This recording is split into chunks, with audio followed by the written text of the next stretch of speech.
Welcome to the Business Owner Spotlight Series. My name is Gabriel Moore. I am the senior partner here at Action Coach Vanguard in Central Iowa. Today, I have Matt Meline, the owner of Prairie Fire Wealth, as my guest. We're going to be talking about his business, his journey to business ownership, challenges, best practices, and share a peek into what it's really like to build and operate a business. If this is your first time on the channel, be sure to like and subscribe to get notifications when we drop new conversations just like this one. Matt, welcome, and thanks for being here today. I appreciate it. I'm looking forward to the conversation, Gabriel. Yeah, me too. So, give me a brief overview of your background. Tell us a little bit about your business. Sure. Uh, Grew up in Omaha, but moved to Iowa or Des Moines in high school, and then following college in a few different spots playing tennis. I started as a banker in my career, and then moved on in the midst of that to practice financial planning individually with clients, first at Wells Fargo, and then eventually at Morgan Stanley. So I was there for 12 years, and in the midst of that, went through a process called Prairie Fire, which I'm happy to explain at some point. That process made me really think about the value, the way that I really wanted to interact with my client families, and the way I wanted to do my work. And so that birthed Prairie Fire Wealth Planning 5 years ago next month. So we started out in Valley Junction in Des Moines, and now we moved over to the what used to be the AIB campus at Fluor and Bell in the South Side. And I grew up a mile from here, so a lot of roots in this part of the community, and just excited about all the fun we've had in starting and running Prairie Fire. That's amazing. So, tell me a little bit about like what role you're currently playing in your business. So I'm the founder and CEO. I've got a team behind me that helps with operations and I've got an advisor in training working for us as well. Very And good. so day to day, I'm working, interacting with our families. I'm assisting in their overall financial planning, whether that be becoming an empty nester, planning for college, getting ready for retirement, buying or selling a business, all the different facets of that. Because I was at the banks, I got a broad range of experience and was able to help in a number of different areas. And so we usually get to people when they're 5 years out of whatever is next in their life. And so helping them with those transitions day to day is what I do. And that includes then doing, helping with investments and some of the other pieces of all that. But more than anything, it's just counsel, being a good ear, and hopefully being our client's first call when something comes up financially. That's great. As a wealth advisor, wealth is a very broad category, isn't it? I mean, it's not investments, it's not this, it's not that. It's full-blown wealth. Really Um, is. Yeah. Go ahead. no, no, please. Yeah, no, it used to be you call and say, "Hey, are you interested in buying some Microsoft?" And it's Yeah, become so much more than that. Thank God, because I think this yeah. is so much more of meaningful work than we were able to do in the past. Right. So right now, as your audience, if I were, looking for this type of service, what do I look like? Who am I? I mean, what does that person look like for you? Yeah, a lot of folks get to us, I would say, in kind of that empty nest or beginning what we'll call the second half of life, and they're kind of scratching their head, wondering, "Am I doing the right things? Am I what's next for me? How do I answer some of these questions about how much will I need? Am I putting them in the right places as my tax situation organized?" And a lot of times that happens when your kids are beginning to leave.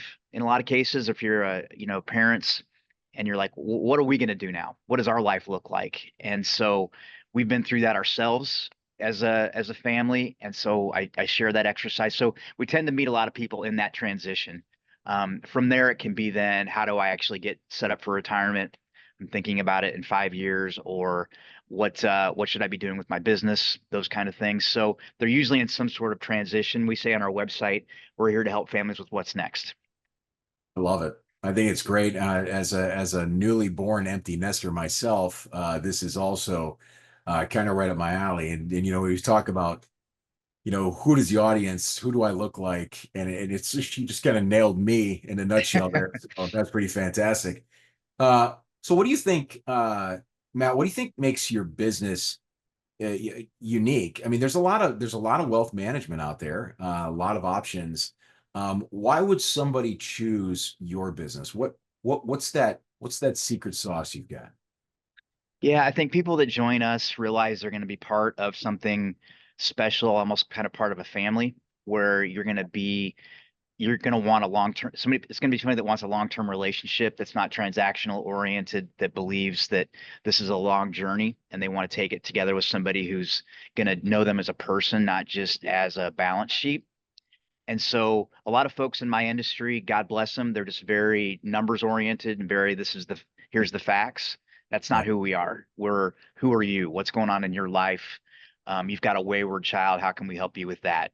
You really, really want a second home in Florida. Let's get to work on how we can make that happen, and taking those dreams and making them something that they can actually execute on, understanding what the gap is between here and there. So yeah, there is a lot of advisors that do that. I think we do it in a more meaningful way, and I think we do it in a way that they feel like they're part of something special. yeah, and you've experienced it too, right? I mean, that's something that you're not trying to dish out something that you haven't actually lived through, and I think Right. that's also kind of a unique trait. What do you think is one thing that you wish more people knew about your business? Well, I do think people have a bias against Wall Street, and I don't blame them.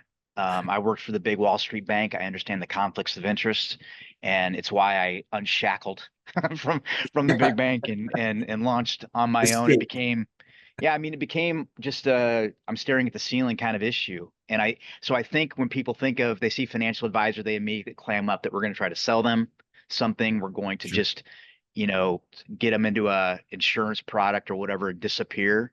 And what I really wish they understood is that it is a relationship business, and if you can't develop a good relationship with the people that you're working with, there's going to be a problem there longer term. And the way that we structure our pricing and our business, it only benefits all of us if we work together for a long time.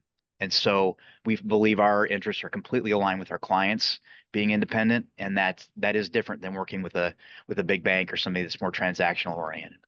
That's fantastic. Do you actually calculate your retention time currently, Matt?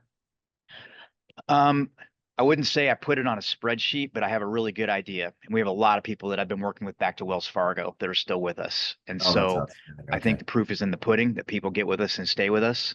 Sure. And usually, yeah, so I feel that that's an area of strength for our company, and hopefully a testament to our clients that we believe in them and stick with them, and are willing to see through the good times and the bad. That's great.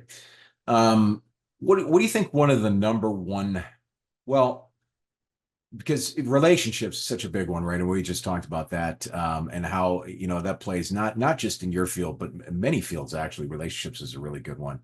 What would you say currently is the number one marketing strategy that's brought you the most business? And we'll say besides relationship building. Okay.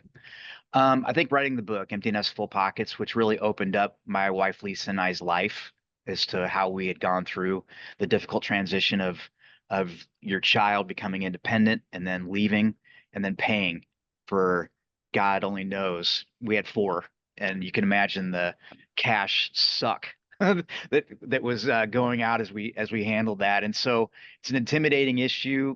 The universities and colleges have created a bit of a black box. I feel like it's not very transparent to how it works. And Yeah, so going through that process, I grew a lot as an individual, as a communicator, is the ability to sit in other people's shoes in writing that book. So that's been a good thing for us. And thankfully, if we do a good job for our clients, they let other people know. And so that's been another way that we've grown as well. that's absolutely fantastic. When did you write your book? I wrote it during COVID and it came out not long after. Oh, So it was wow. June, so it's been out for about 2 years now. So And now I'm so, thinking yeah, there's during a lot of COVID. content there that we repurpose and things like that. So, Yeah, that's great. Sorry, I didn't mean to interrupt. I was thinking of COVID. It's well, like, what did I do during COVID? Why didn't I write a book during COVID? That would have been such a great time to write a book. Uh, that you want to go into that process with your eyes open, because it's a lot more work. Now, there's AI tools, which I think are yeah, cheesy ways to do it, but you I can agree. use some of those tools to fill in the blanks better than I could back then. Yeah, But it was a labor of love, and I thankfully got my kids buy-in and all the stories I told about them, which all weren't flattering. So, and many unflattering stories about us, the lessons that we learned the hard way. I'm looking forward to reading it. I am an avid reader, and I'm very much looking forward to reading it. It's on my list now, so Well, don't buy it. We'll send you a copy today. So, that'll be great. That'll be great. So why did you choose to go into business for yourself as opposed to continuing with banking, continuing with Wells Fargo or anything like that? What was that transition like? Now, it's a good question. I went through a program called Prairie Fire, and it was really developed for people that are struggling with kind of why am I here? What's going on in my life? What really matters? In that process, we did a project called Your Rule of Life. And in that rule of life, you kind of say, this is where I see myself going, and how can I articulate that, and what are some action steps? And in that process, I realized I was unhappy with being an employee in a big bank. I felt like I wasn't able to deliver advice to my clients. I just wanted to work for them. And so that's where the idea came from. And so when I brought it forward and it was going to become reality and I got their permission, I was able to use the Prairie Fire name because day to day, that's what we try to help clients do, which is burn away old ideas and make room for new growth. And that can be, boy, I always thought, long-term care work this way, or I always thought I should be caregiving for my parents in this way, or I thought I should support my adult children this way. And we bring all these money messages and messages in general into our lives, and so we're not here to break those apart. We're just here to open them up to say, is there some room for something else? And so that's where it all came. But going into business for myself, so I just work directly for my clients as a what we call a fiduciary in my business was just really, really important to me, and something if I didn't do, I knew I'd regret it. I'm so glad for you, Matt, because there's so many men and women out there that don't capitalize on those kind of opportunities to invest in learning about what they're doing now and what they could be doing. And um, I'm such a strong advocate of exploring that in yourself because you don't know what you don't know. And until you learn things, you don't really get to take that to the next level like you've done with Prairie Fire. Um, yeah, I'm absolutely so glad that you did that. And since you've done that, what kind of impact has that had on you? Since you've left that field and you've got your own business, well, what is the extent of that impact in your life? I just think it's a real feeling of contentment. I mean, there's definitely stresses and there's challenges and there's where's the puck going questions that I ask myself frequently, but I don't feel like one that I'm living with regret. I'm living in the present moment with my clients and able to deliver. Going through COVID on my own I was able to be such a better advisor to my clients during that period because it was just us and them working through the challenges of that time. And so that's it just freed me to be who I think I really am. And when you feel that way, you're better at what you do. You're a better resource, I believe. Yeah, you're in balance, you're congruent, you've got integrity now that you feel whole. I'm saying as if I'm familiar with it because I've gone through a similar journey and it's impactful. It's absolutely Mhm. impactful. I agree. So all right, let's talk about Prairie Fire future. Let's go 3, 5 years, and what's that look like? What's our goals? Where are we going with it? Yeah, I don't think it's growth for growth's sake, but I Okay. do believe I want to get this message out to more people. And I Sure. think, starting the podcast, as we talked about earlier, and a few other things that we're doing is just so people can get to know us because the message of Prairie Fire, I think, will resonate with the right people. And so sharing that message so that we can grow and that I can bring more people in to be part of this family of Prairie Fire, not just as a client, but employees and a Yeah. team. So continuing to build that team, getting us to a position where we're a really valuable resource to a number of families and putting out a lot of content and ideas and thought leadership that says this is different. Have you thought about this? Really being valuable in not just the marketplace, but in this community. Yeah, I think that's it's going to be good. You're already working with an advisor right now, right? You have one that you're bringing on. Did I hear that right?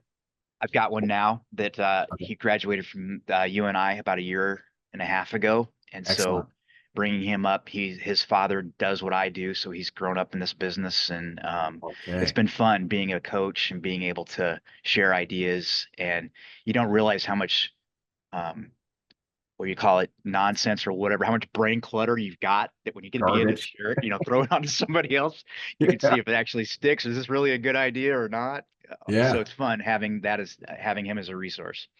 That's great. That's great. Um, all right. So we've covered a lot of ground in the conversation today, and as we begin to kind of wrap up, I've got a few rapid fire questions for you. These are kind of quick top ahead answers for you, Matt. Okay. One word, maybe one sentence. Good to go? Yep. All right, here we go. What is the key to success for you? Feeling a sense of freedom in my life. I like that. And that probably provides that contentment too, right? I Right. like that. What's your one piece of advice for other business owners? Be patient. Doesn't all have to happen immediately. So develop your plans, get to work on your action, but don't try to bring I'm talking to myself as much as I am your audience. You don't have to do everything today. You're absolutely just like saying, I love it because it's like I'm talking to myself too. Anytime Oh you're yeah. giving advice to someone, it's like you're just talking to me. Here's 50 ideas I'm working on right now. I got to sort these babies out and say, all right, we're going to do this. What's one book you're reading now or have read most recently? Once a year, I read The Go-Giver by Bob Berg, which just talks about delivering more in value than you take in payment, and the general idea of being able to share your ideas in the community without expecting anything in return. And inevitably, your life will grow. And so that's one that I'll always recommend, and I always go back to it's a business story, so it's easy to read, but the lessons are just timeless. For kindred spirits, Matt. I've actually got the 5 laws written up on my whiteboard from the Go Giver right Oh, now here. nice. Awesome. That's great. So if you had to choose only one area of your business that you could immediately improve tomorrow, what would it be? Developing a better sound executable marketing plan where we're consistently doing things that spreads our message in a much more systematized way. Very, very, very good challenge right there. hmm Before we get into the final question of the day, how can others learn more about you and Prairie Fire? How can they get in contact? Yeah, our website by far is the best way to check us out. You can get links to our YouTube and podcast, kind of get a feel for what's going on there. There's a contact information on our page. We've also got a link to where you can get a free copy of our book. So those are kind of the best ways if you want to get to know us better. And then, like I said, through the website, you can reach us via email with and we're always happy just to have a quick call with folks just to hear what's going on and see if we might be a good fit. Even if we're not, we'll send you in the right direction, and we will always give out advice just to get you started if that's what you need. So I always hope everybody would consider us a good resource, whether you're ready to hire us or not. It's outstanding. And we'll have your information up on in the description when we post this as well. So last question, you ready? Yep. What is most inspiring to you today?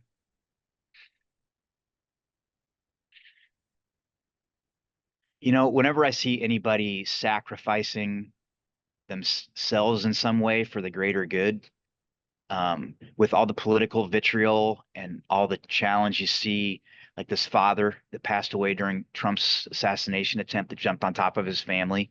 Whenever I see somebody that's willing to sacrifice for others, that's what I find inspiring. It used to be Rocky Balboa and Evel Knievel, and now it's the wisdom of sacrifice. I think that I find most inspiring.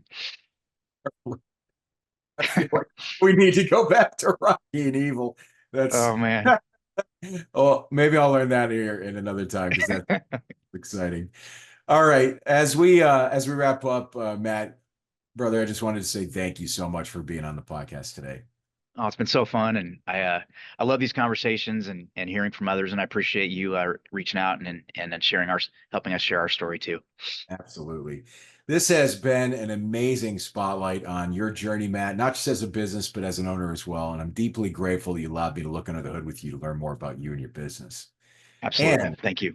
yeah, and I'm definitely looking forward to seeing how you and your business take it to the next level because I could easily see that happening pretty fast. You got a good mind on, and you read the Go Giver once a year. Let's go. You're probably gonna hold me to that now, aren't you? I gotta Yeah, make sure I yeah. document when I do it.